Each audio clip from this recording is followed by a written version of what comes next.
Hi, everybody. Welcome to a nice little Facebook Live thing we got going on today with two Rhode Island wide receivers from the University of Rhode Island. Stone Freeman here. I'm not one of the wide receivers, but we have Aaron Parker and Isaiah Coulter, who this year are looking to snap a 36-year drought. The Rams have not had a player selected in the NFL draft in 36 years. But these two guys, Coulter and Parker, they're no stranger to breaking records, and I'm sure they're going to have their names selected come this weekend.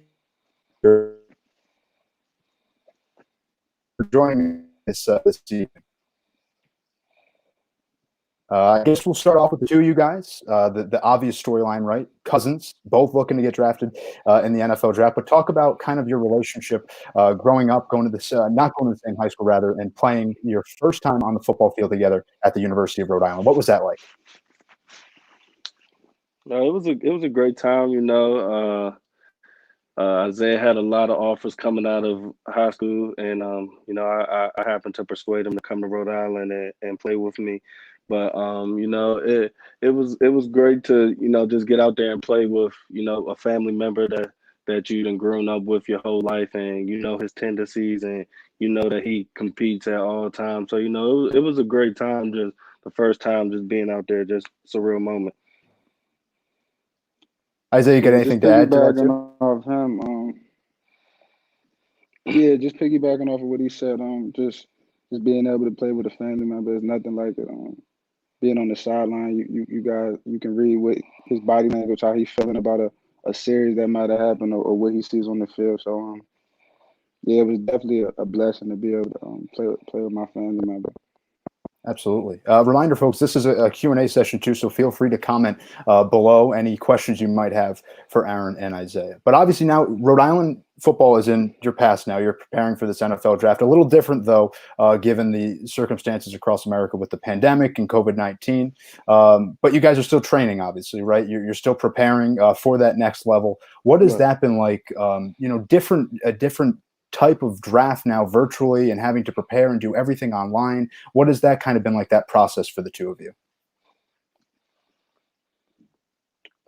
It's been great, like you said. This pandemic and the type of draft that's going on has never happened before. So it's tough times out here for training and stuff. But we try to stay the course every day to be the best receiver or be the best Isaiah Coulter, Aaron Parker that we can. So we still pushing and grinding every day. So it's not really affecting us too much. Yeah, it's been great. I've been training with Aaron. We've just been working on our craft, lifting, running routes. And then we watch each other run routes, telling each other what we need to do better, what we need to work on. So yeah, it's been great. We just been perfecting our craft, and just trying to stay ready for the opportunity. Absolutely, and we're looking at some of those graphics there with both of your combine numbers, and both of you guys have numbers that obviously stood out. For Isaiah, it's that 40-yard dash time, right? The 4.45-second run there. That was a top 10 finish amongst wide receivers, and then Aaron, your three cone drill under 7 seconds at 6.94 officially. That was tied second among rather wide receivers at the combine. What was that process like? Going to Indianapolis, getting to prepare and train for a couple days with some of the best players in the country, and having really the center of all the eyes in the football universe focusing on you guys and performing at a very high level. What was that process like? It was a great process, and like I tell a lot of people, we both just went down there to, we both had a chip on our shoulder, and wanted to show that we could, play on the higher level, and do the things that all these other Power Five schools are doing. So we just tried to go down there. We both had each other's back, talking to each other in the hotel room at night, just getting prepared for a big moment, because it is a big moment. It's an interview down there, and it was just to have my cousin right there next to me, just knowing just a different perspective of how he looking at it, and just it was cool. Isaiah, how about you? I know you spent some time at the combine too. Your numbers pretty good as well. I mean, the two of you guys, obviously, you can tell your athleticism on your game tape, but seeing some of those numbers in these different things that the scouts are taking a look at, what was that process like for you?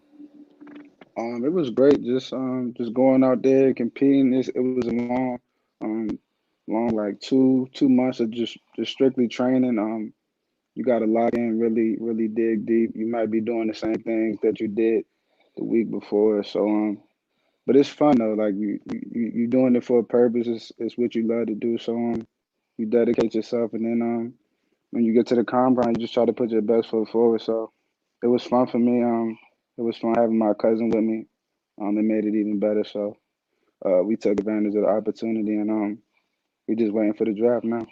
Yeah, absolutely, and I'm sure you guys get a couple days to kind of sit down before you hear your names called. But we got a question here coming in from Raymond Lepre, and he wants to know what teams did you guys have conversations with at the combine? So again, that was before the pandemic started, so there was a lot more face to face there. Obviously, kind of rubbing shoulders with a lot more people. Did you guys have conversations there, and what teams were showing interest from the combine, and maybe are still showing interest now, just days before the draft?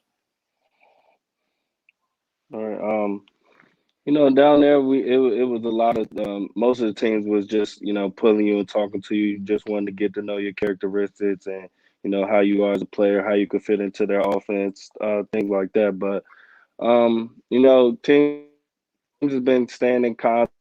They all of them reach out, and in a draft, like you never know what's going to happen, and the chips may fall somewhere else where you didn't think you was gonna go, or a team that was talking to you a lot. So you never really have an idea of where you're gonna get drafted.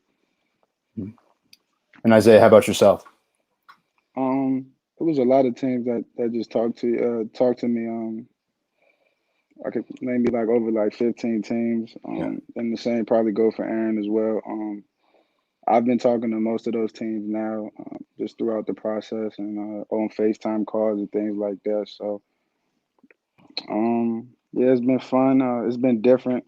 We probably would have had face to face, like they probably would have got us down there to work out and things like that. So it's a little different, but yeah, it's still fun, and I'm still grateful. Yeah, absolutely. The two of you guys, and Aaron, you kind of alluded to it, right, at the combine, performing against Power 5 schools, and you guys get a chip on your shoulder, right, an FCS school in Rhode Island. But some of your numbers, and I'm going to cheat here just because they jump off the page, but I'll start with you, Aaron, first. Your numbers against the quote unquote bye games on your schedule, or those games against FBS opponents. I mean, the game against UConn probably sticks out to you, right? 7 receptions, 128 yards, and a touchdown.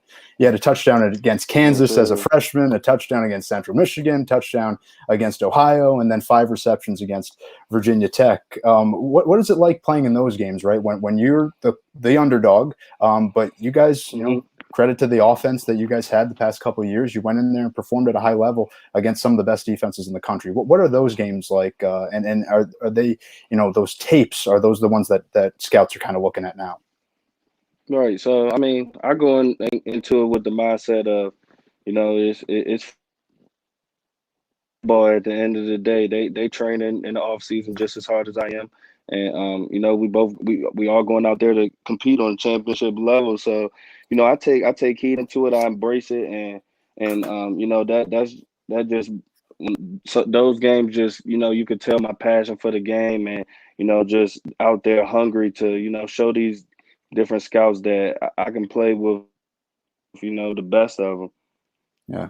And Isaiah, for you, obviously, still same storyline as Aaron. You perform in those games. The one that sticks out for you, though, against Virginia Tech, 9 catches and 152 yards, video game-esque numbers, right? Including that 51-yard catch and run. That was your speed on full display, your athleticism on full display. What was it like performing in games like that, where backs are against the wall, you really got nothing to lose, but you guys just went out there and balled out? It's fun, just going into the week, knowing that nobody expects you to win or might expect you to just come out there and be scared and play at a lower level, just because you're coming from a smaller school. But you just got to come out there with a chip on your shoulder. Well, that's how I'm pretty sure me and Aaron approach it. Just come out there with a chip on your shoulder and showing them that Yeah, we bleed just like you guys. We just wasn't provided the same opportunity to get on that to play on that level, but we're gonna make something happen now that we here. So Again, guys, we're joined here on Facebook Live by Isaiah Coulter and Aaron Parker, two wide receivers from the University of Rhode Island that are hoping to bring their talents to the next level, and I'm sure there will be, but again, hoping to get their names called in the NFL draft. Isaiah, I got a question specifically for you, and it's because of one name in particular that has drawn a lot of interest in you, and I'm sure you've heard these comments before. Like he did NFL Hall of Famer. He's really, really high on athleticism. He said that you could be a DK Metcalf of this year's draft was his exact quote. And he's the guy that he's saying about you that later on in the season next year in the NFL season, we'll be saying, where did he come from? Why did we miss him? When you hear a guy like that, like Gil Brandt, he carries a name. He's got 2 Super Bowl rings. What do you hear, or how does that feel when you got a guy like that speaking so highly of you? it's just an honor. I work hard. I work hard for it. I put the time in. Never really gotten any handouts. Coming from where I came from, Mhm. didn't really get a lot of scholarships coming out of high school. I was a late qualifier, and yeah, ended up at Rhode Island. I did the best of my opportunity, but yeah, that's amazing. I feel like all my hard work is paying off. So much respect to him, and I appreciate uh, him saying those words about me.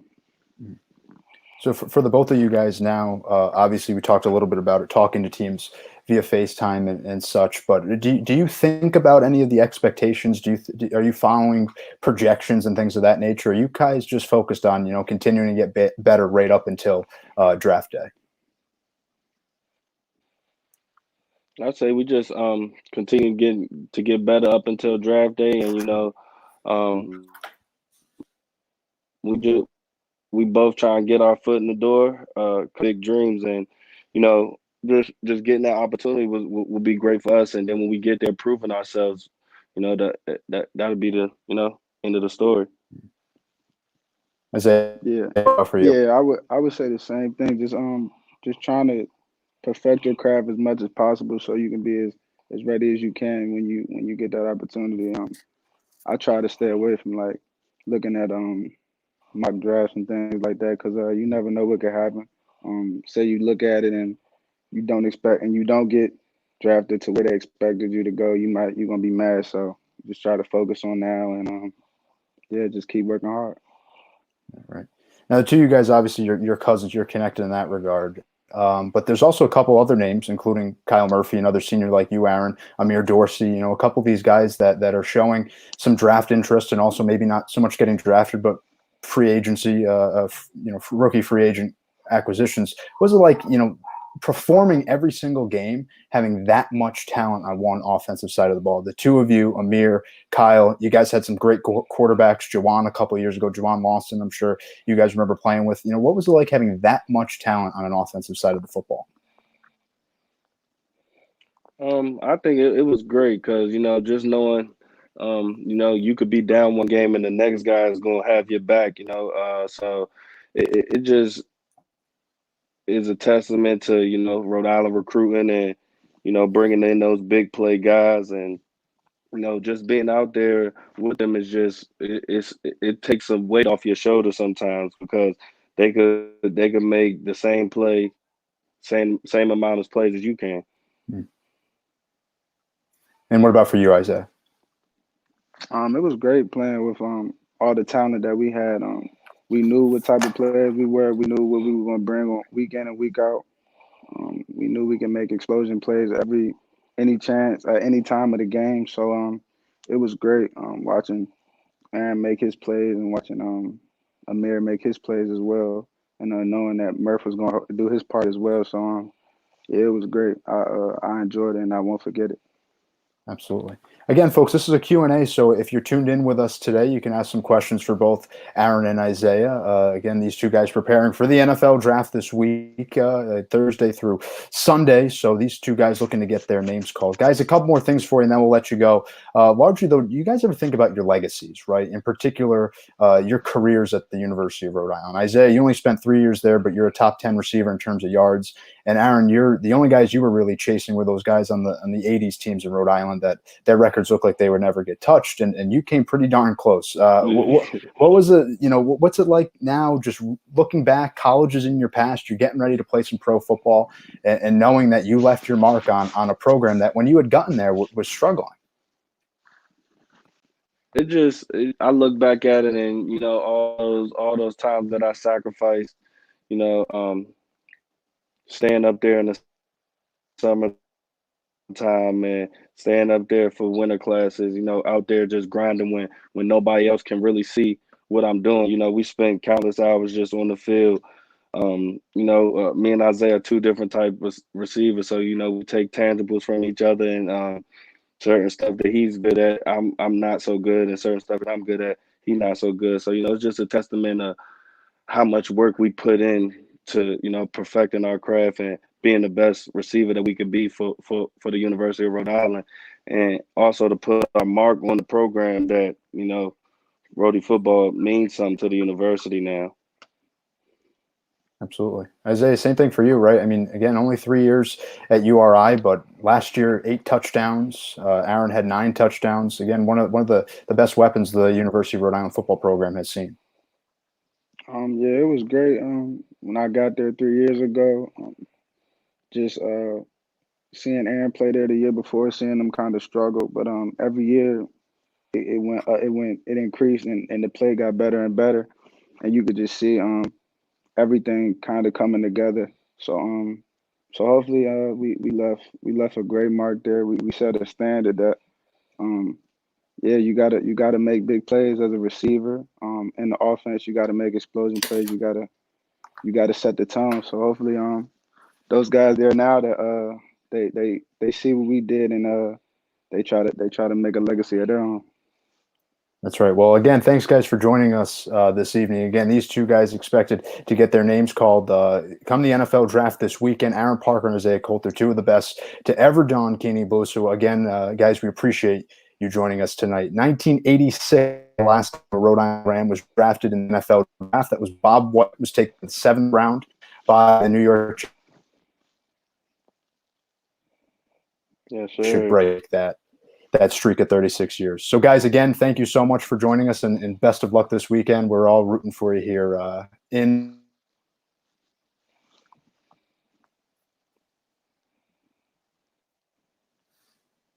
Thank you for having us.